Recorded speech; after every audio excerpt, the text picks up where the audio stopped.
so much. Did you pull a groin on that? Dude, Booker T, everybody knows they love Booker T's intro song. Dude, have you seen the Booker T? We haven't started yet. Sorry. I'm trying to start us. Welcome to the More Booker T. Taco podcast.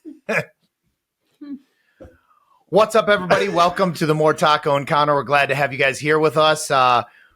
We're ready to rip and roll here now with you, getting into some deep topics. The last time you guys may have visited us, we talked about O.J. Simpson and some intensity with O.J. I believe you brought it up, Nico, and you were talking about O.J. and how he kind of was. Well, Joe, you were talking about what did he make a documentary or something? It was just like an interview. It was an interview. If I had done it or some shit. Yeah. That, right? Oh my gosh, dude. Murder, post-trial, post-interview. Why is it? I know this is so random, but like, why is it that athletes, and I don't think I want to be objective. I don't think it's athletes beyond any other profession, but it has to do with their exposure and stuff like this. They just get sucked into things that blow up their careers. It almost magnetizes them. Like, how often do we hear about Ja Morant and a gun? Prior to that, it was Plaxico Burress in a club with a gun. I've said this to my beautiful wife many, many times. If I ever got to a level of celebrity, a level of acknowledgement where other people knew who I was, I am not going somewhere without you. I'm not going somewhere without the kids. I'm not walking into a dangerous situation. Why do you think these guys just rip this stuff up? I wish I knew, dude. Because we don't. Yeah. Think about when you're a high school athlete nowadays. I mean, you have social media. Everybody's using Huddle. Everybody's their own celebrity in their own, in their own mind. I feel like when you're an athlete and you're a man among boys, let's say high school, you're the star quarterback. You don't play by the same rules. You don't have to go to class. Yeah. I mean, now you do, but it's like you do, but you don't. You do, but you don't. Right. So if you're not a 4.0 student and you have somebody backing you and they're going to get you into college and kind of like push you through, let's be real. That stuff does happen. Like for sure. We can't be naive. We know about boosters. And all that we're kind of not stuff. ignorant and naive to the situation. It does happen. So if you start your career like that, where you've been pushed through high school, okay, you get to college. Now, before NIL came in, we're going to give you money. Reggie Bush. Yeah. Now that NIL is a part of it, Reggie Bush was given $300,000 by a booster, and he took it. And that's why they took his Heisman away. Give him his trophy back. Yeah, for sure. But I guess what I'm getting at is when you go through high school, then college, all you're growing up, and all of a sudden you get to your professional career. Rules don't apply to you anymore. You're so used to living your own lifestyle and rules don't apply to you that you just kind of live in your own world. You make a mistake. And unfortunately, you got to deal with the consequences legally at that point. I think you're just so used to living a lifestyle where you don't think that it's going to eventually catch up to you until it does. Yeah. I think that at some point, some athletes, whether it's Henry Ruggs, which unfortunately stuff like that happens, where people get, didn't Lance Briggs, supposedly, wasn't there some sort he totaled his car or some kind of thing? And there was a DUI allegation, and he wasn't found with his vehicle at the time. There are a lot of athletes where they make they have a lapse in judgment. Yeah. And whether it's athletes, celebrities, whoever it is, when they don't abide by a day-to-day, a normal person's rules, it's going to catch up. And when they can't hide it anymore. Yeah, I think it's hard, right? Because I think even we all have lapse in judgments, right? Maybe not every day. Maybe it's not that extreme. We're not on the microscope, though. Right. But or when you're on a forklift. Or if you're on a forklift. Touche. Great point. I think there's like a two part to that. One, I think it is a privileged mentality, but I think it also comes back to their age. Right? These are kids. They're kids. Yeah. Kids. Giving millions of dollars. Not all of them. Many. Most. Yeah. I would say. We could say they're socially, emotionally kids. Yeah. They're mentally not at the area. They may be physically grown, but their brains have not gone through the development. No. And you guys know I'm a big guy just because of my career and everything I deal with trauma. Mm-hmm. Trauma shapes you, and it actually helps refine you, like getting broken up with. Oh, Yeah. you're the star quarterback. Maybe you're not getting broken up with Right. to learn how to treat women right or something. Right. Until you're at that draft and you don't get picked until a certain round, and next thing you know, I'm sorry. Yeah. Yeah. You digress. Will Levis, I'm such a supporter. Yeah. Oh, but his ex.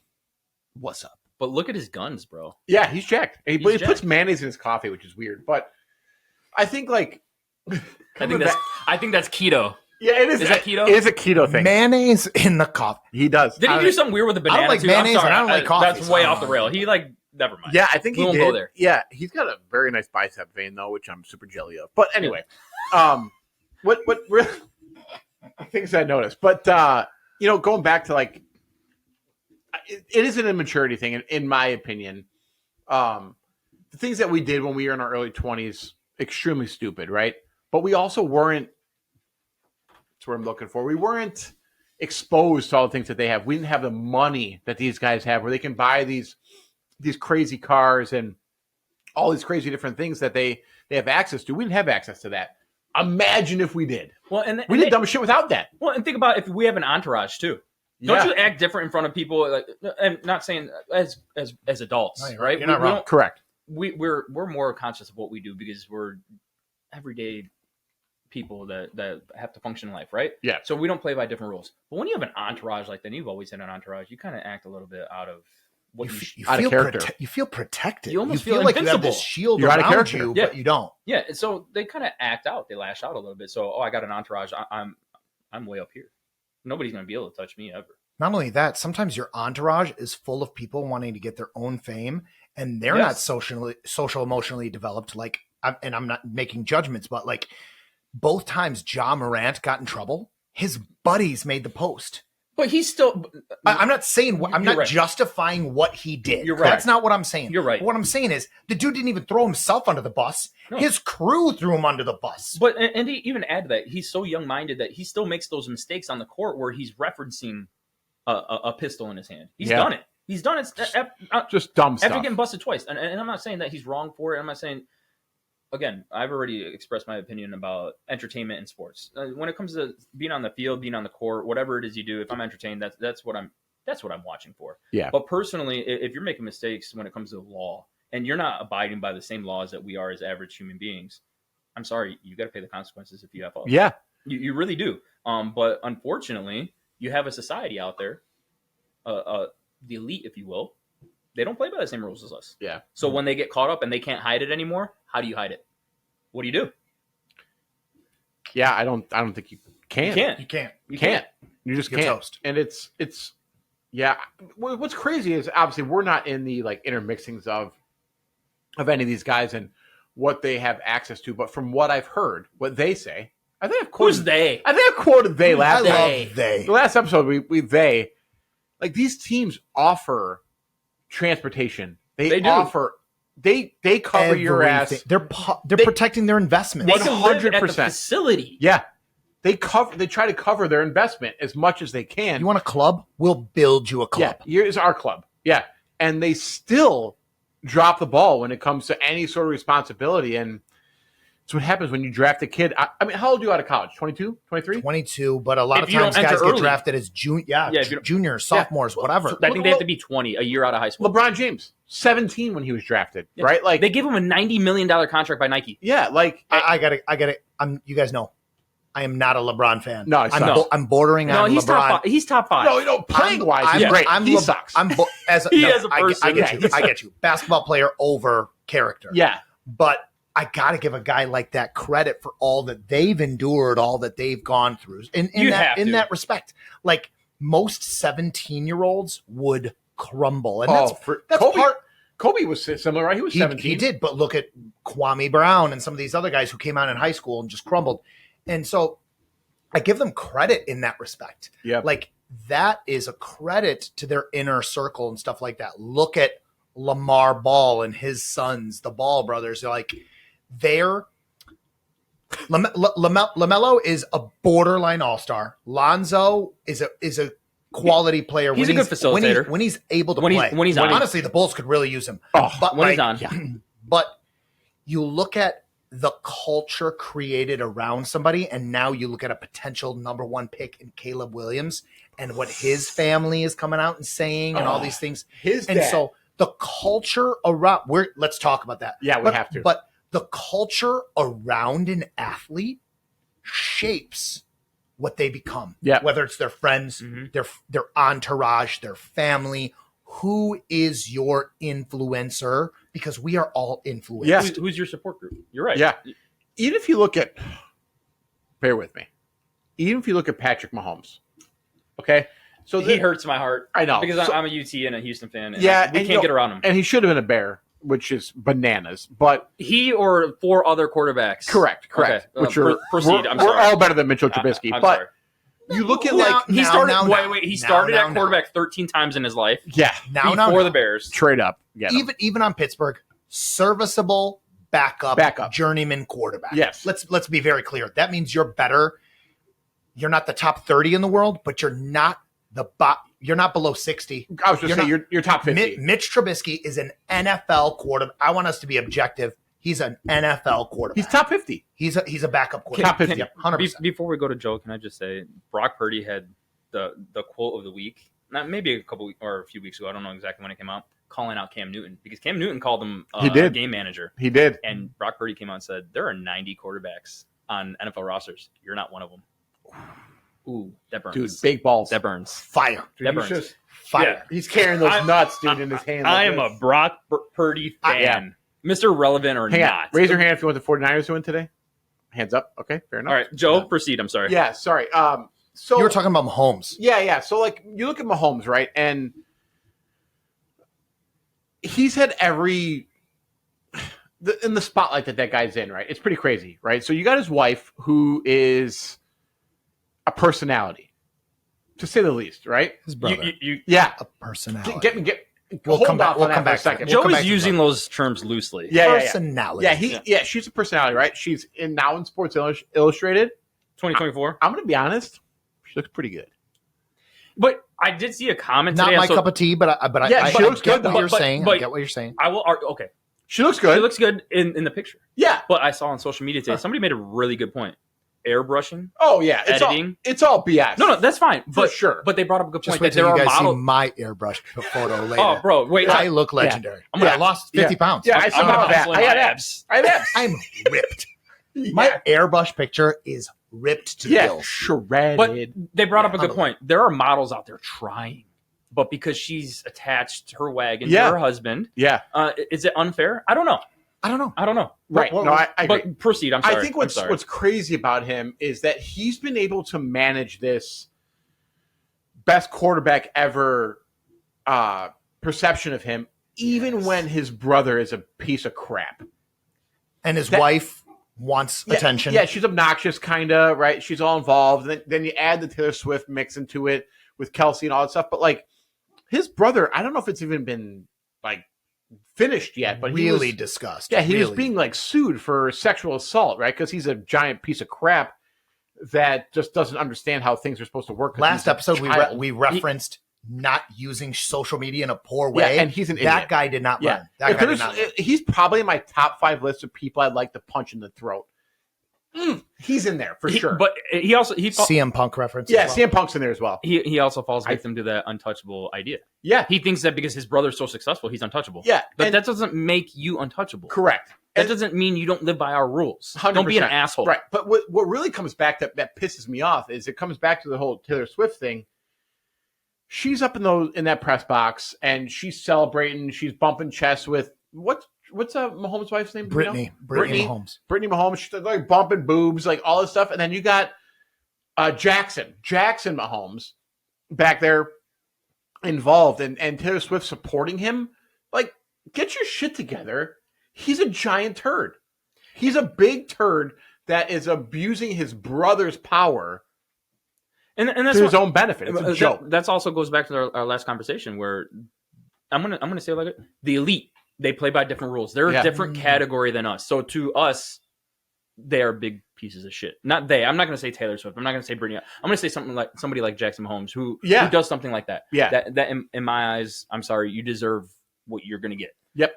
But at the same time, when they don't play by the same rules, maybe, and maybe Taylor Swift sees him at a different level than what we do. Maybe she sees him as a decent guy. Maybe she gets along with Brittany Mahomes and they're best friends, whatever. I will give them that. But when in perception of the average fan, the average person that just goes about their life, we don't want to see that. We don't care about the fact that they can party in a $100,000 suite and throw it in our face. Don't care. We don't want to see it. We just want to see a football game. We just want to see it played. Yeah. But at the same time, and I'll give it to Brittany Mahomes. I believe she was a college athlete too. Was she? I believe she was a soccer player. I believe she played soccer, and I believe she's really good. So I'll give her that. She had her own success. She's not living off of necessarily her husband's success. But his brother is. And that's what I was going to reference. And there's kind of something I want to come back to about the elite. So remind me about that later. But like what we were talking about to beginning this episode, sometimes when you have an inner circle that's established early in your life, it is a protective mechanism in a better way.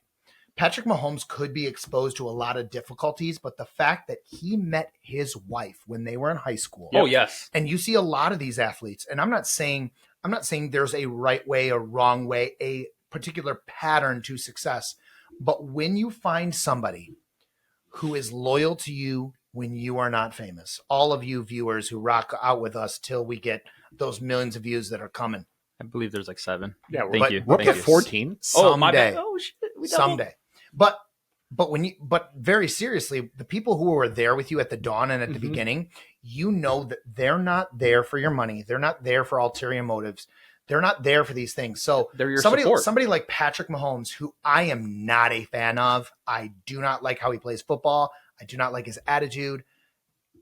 Again, I do not know him as a person, but his decision-making processes, and I'll extend this off the field and on the field, his decision-making processes are immaculate. Yep. And him staying with his high school girlfriend, he is the kind of person that absolutely should, because that is a protective mechanism. The two of them being together, he knows who's loyal. He knows she's not coming for his money. He knows that if he had never made the NFL, she would be there because she was there in high school. And there is a difference. There is a difference. You were talking earlier about that high school athlete and not being able to really, they're kind of sheltered from things. Oh, I don't got to go to class. I don't got to do this. I don't got to do that. We all know high school means nothing. No disrespect, but like in the grand scheme of in things. the grand scheme of adulthood, you have to be able to develop your own compassion, your own communication skills. Like I tell this to my students all the time, because when you're a kid, sometimes your head gets blown up and you think you're the most amazing thing.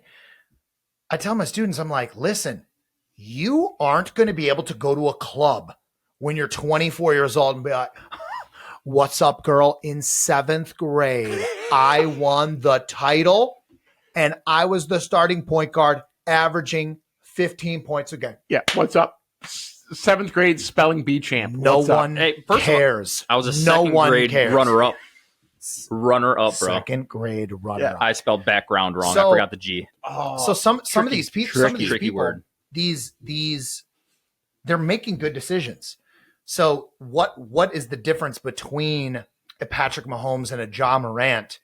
I think we do need to give those athletes who made good decisions their props. 100%. Whether we like them or not, hey, you were able to socially and emotionally understand what loyalty was, that somebody wasn't going to be coming for your status and these kind of things. Even if she's a star athlete, high school star athletes and college star athletes and $1 million star athletes, that's as far as myself from LeBron James. That's a massive gap. And I want to build on that, and I'm going to give credit where credit's due.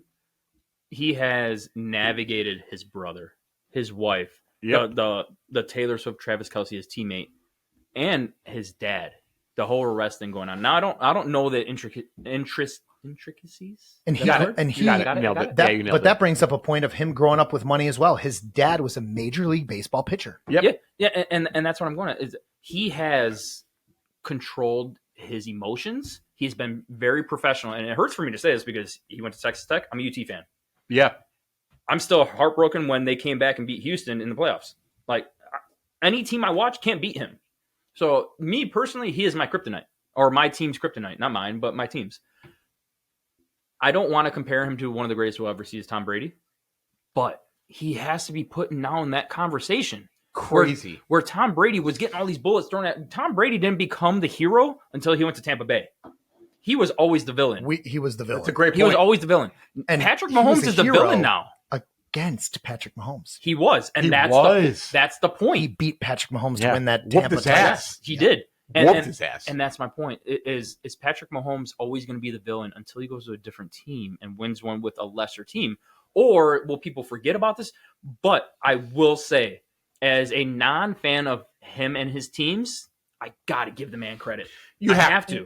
I did the same thing with I'm Tom not going to Brady, be disrespectful about it. Towards Tom Brady at the end of his career with New England, you're like, man, like I'm so sick of seeing New England in the Super Bowl. But like, damn, man, like you got to give him his props. You got to beat the best to be the best. Yeah, 100%. You have to. And what's frustrating and respectful for the Chiefs this year, honestly, when they were on that weird like losing streak, and if they were winning games, they were just barely winning those games. Let's be clear. I don't think they've left that. Yeah. I don't think they've left that segment. And then you had the Broncos, who were on this like upward trajectory. Trajectory. Yep. You sound like me, dude. Thanks. Well, they were like on this thing. I'm like, I remember texting my buddies. We have like this separate little like Bears text group. I'm like, I don't know if the Chiefs are going to make the playoffs. Like they were on that. They were on that route, right? Somebody could have snuck in. Like the Chargers could have snuck in. Anybody could have snuck in. Listen, and the Chiefs were gifted the fact that Sean Payton is the coach of the Broncos. Decided to bench Russell Wilson and everything else that's happening there. That's giant. Let's be very clear about. I don't even want to go down that rabbit hole. I feel like you're emotional about this. I'm slightly. Yeah, Sean. I think what people forget. What a noob. I think people forget. Like Sean Payton has this like fantastic reputation of being this phenomenal head coach, and they led the Saints to one Super Bowl, all that stuff, right? Drew Brees was an assassin. Yeah, told his defense to kill people, which is where my next point is. That dude trash. What's that wasn't called? There some sort of like tackle gate or some shit? What was that called? I was just thinking the gate. What kind of gate was that? What gate was it? Heaven's Gate. Yeah, it was I'm just kidding. I'm going to kill you with this tackle. Yeah, assassin gate. It was called a gate. It was a gate of some sort of gate. Yeah. But he was in charge of the gate that was like targeting players. Target gate. Target gate. It wasn't Target. That's not Target Gate. But I feel good about Walmart Gate. Walmart. Ooh. The rival to Target Gate is Walmart Gate. Venture Gate. But like, I think like Venture. I think the big deal is like he's pegged as this like it's this phenomenal mastermind, and he's a POS, bro. He's just a big giant turd. I think he struck while the iron was hot. Yeah, and I think a lot of people we're giving credit where credit's due, and part of that is like calling a zebra. Here are the stripes. They're black. They're white. Whatever. Venture reference. Venture. Here's the deal. Sean Payton. He pulled out the cojones when he needed to on that onside kick in the Super Bowl. Yeah. Great call. Fantastic call. And because of that, there's this like almost what do you call it? It's like a secondhand viewing of everything. Oh, Sean Payton is this great person. Yeah. Not talking about all the playoff games he choked with Drew Brees as Michael his quarterback. Thomas.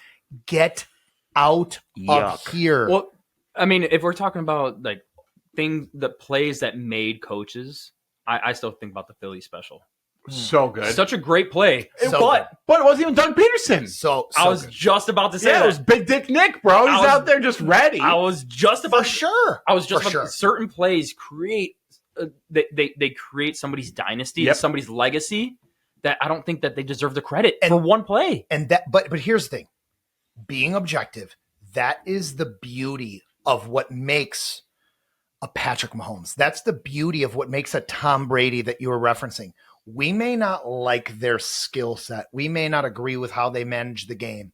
But sometimes what separates a Hall of Famer from a non-Hall of Famer is who are they in the clutch. And you were talking about Tom Brady and how it almost burns your insides, you know? But at the same time, you look at it and you're like, bro, I look at the Atlanta Falcons Super Bowl. Thank you for going there. I'm going to tell you, And I'm going to lead into that. You look at that Super Bowl, and that's some deep cojones stuff, because Yes. you have at that point, I believe he had 5 Super Bowls. Mm-hmm. That was his 6th, and then Tampa was 7th, right? Yeah. Am I correct? Something 7 out of 10. I think you're right. And Is it 7?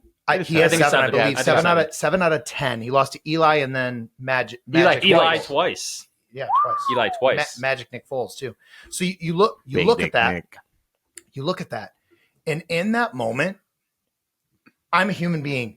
I got 5 championships. I'm already regarded as one of the best. We're down 30. That's a wrap, bro. I'll take my millions. I don't know. I don't know. There are moments where I know that I would be mentally strong if my family is on the line, if my faith is on the line, if my fellowship is on the line. And that's one of the things that you can reference better, because I've never been in a football locker room, and I can't discuss what that fellowship is like, that manning up and going to arms for someone else. But the way he brought that New England team back, what can you say to that? Because he dug deep, he manned up. Mm-hmm. They won that Super Bowl, and like you look at that, even pre-Tampa, where we were kind of like more like, oh, this is different, we'll root for you. You're right. You're right. It's like, ooh, you're right. New colors. This is intriguing. I was a 4-year-old. That's a new color. Hey, just throwing it out there, the Bears beat Tampa. I think they beat them the year they won the Super Bowl. Probably. Basically, Super Bowl champs. They're Super Bowl champs. To make you feel better, the one Super Bowl that the Bears won, didn't they pound New England? 46-10. Pounded them. That's what I'm saying. So Pounded. Technically, capital P. Had so you 130 total yards. Basically, the Bears are the best team. You guys can put your Ditka jersey on that pedestal if you want. Amazing. Best team ever, for sure. Amazing. Yeah. I think we talked about it real quick and referencing Caleb Williams. So, man, being a Bears fan and going through kind of what the position that they're in right now is nuts, right? So, if you guys hear Larry barking, Larry's my dog. He's out of control, barking upstairs. We're getting ready for the Super Bowl party. How did Larry get his name? So Larry is actually. We'll come back to Caleb. We'll come back to Caleb. Larry is from. We named him from Impractical Jokers. You got Joe Gatto, who is one of the. He's not on there anymore, but it's different without him. It is different, but they reference an old producer, an old someone of their show. His name was Larry, and there's a bunch of episodes where he's screaming Larry across the board. And when we decided to get a second boy, Larry was the name. So we have Logan and Larry, the L's. It's a whole thing. So Larry, I dig it. If you hear Larry barking, you have to sit down to get him to calm down. Yeah, Larry's a problem. I legit have to sit on my ass all the way down, take my hat off to look somewhat like Joe. To get him to shut the fuck up. Yeah, it's ridiculous. But Caleb Williams. Anyway, sorry, Caleb. my bad. No, that's great. great. That was a great point. You will know Larry. You will come to know. Yeah, Larry. he'll come up here. He'll be down here eventually. Yeah, down here. I guess. Good point. Whatever. So Caleb Williams, I actually saw a thing today. My buddy sent me a tweet that the Bears have actually discussed keeping Justin Fields and drafting Caleb Williams. Ooh, I kind of like that. It's I'm glad. Well, I wish I had his money. I think they have to keep him. Man, it's an interesting. Yeah, it's an interesting dynamic, right? Like lips are still puckered. I know. I'm gonna play both sides real fast. So you keep Fields, right? You trade the number 1 pick, and you get a boatload of capital from that. Marvin Harrison Jr. Yeah, you're almost guaranteed. You're guaranteed Marvin Harrison Jr. in that pick, right? I think that's great. Generational talent, probably more of a generational talent than Caleb Williams, which I think is great. Or you keep that first overall pick. You grab this next Patrick Mahomes that's supposedly out there. No. And you upset me for you guys. Yeah, we're on record. Right. No. So you draft Caleb Williams number 1 overall, go on and so forth. Maybe you trade back that 9th pick to someone else that needs a quarterback. I don't know. Whatever, right? Because who knows? Maybe what's that guy from Washington? He'll probably be there at 9. Oduzke or something? Yeah, receiver? No, receiver. The quarterback from Washington. Penix. Michael Penix. You got J.J. McCarthy, who Jim Harbaugh has the biggest hard-on for. Illinois product. He might go in the 4th round, though. Yeah, Jim Harbaugh loves that guy. But let the Chargers draft him. Yeah, let the Chargers draft him. Come on, right? all these different scenarios, right, where you could do some of that number 9.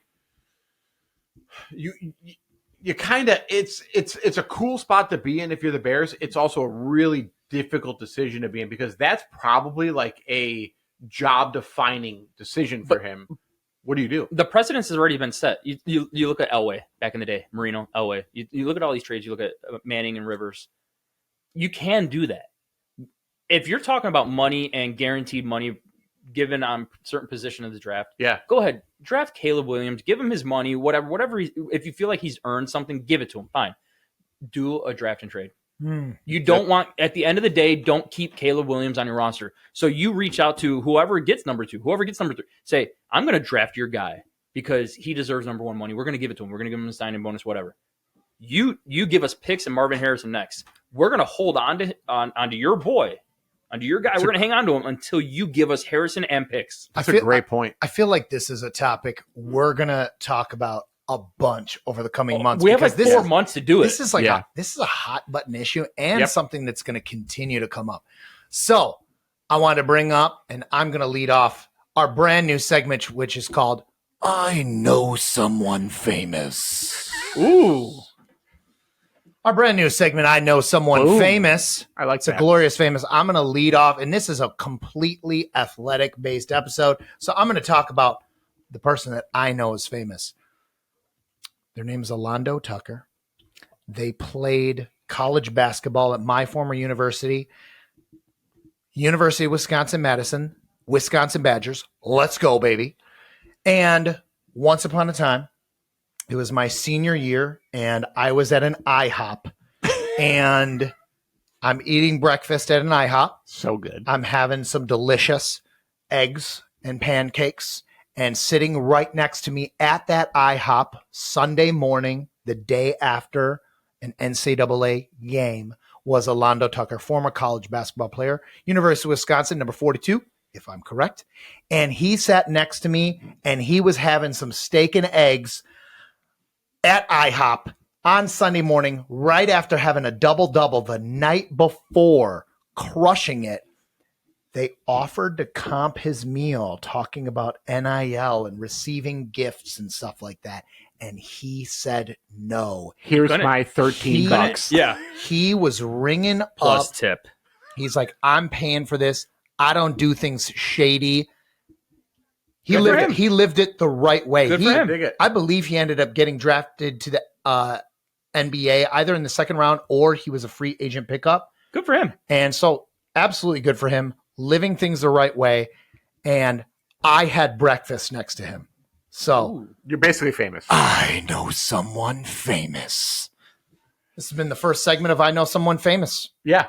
I have one, unless you want to go. I have one too. And We all have people that we know who are famous, so we're going to bust those out in future episodes. Ooh. And we're going to keep this segment rolling I dig it. from episode to episode. People that we know famous. This was an athletics-based one. We hope you guys have had a great time with us today here at the More Taco Encounter. You keep that in. Mine's noted. You But know it? I need rules You know for what you're mine. ready to ring? Oh, yeah. We're going to go with you, but I need rules for mine. Amazing. Oh, I like there are no rules here Yeah, at the More but Taco mine is more Encounter. like a 6 degrees of Kevin Bacon into sports. Yeah, I that's like fine. that. That's I fine. like that. Let's be clear. You know someone famous. Or slept with somebody famous. That's Whoa! Let's go. fine. On that note, thanks for checking in with us at the More Taco Encounter. We'll see you guys next time. Hope you guys have an awesome week.